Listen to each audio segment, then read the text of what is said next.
Russia's 55CH-6U NEBO-U 3D long-range early warning radar can find air targets several hundred kilometers away. It's meant to give an early indication of air targets which other SAM system or airplanes can intercept, not having good accuracy but being able to detect at a distance.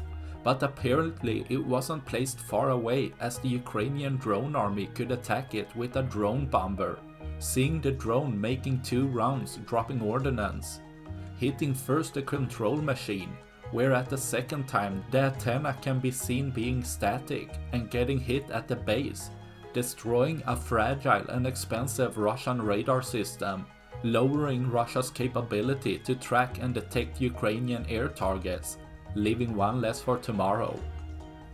That's all I had for this video. Please like and subscribe for more. Thanks for watching. Bye.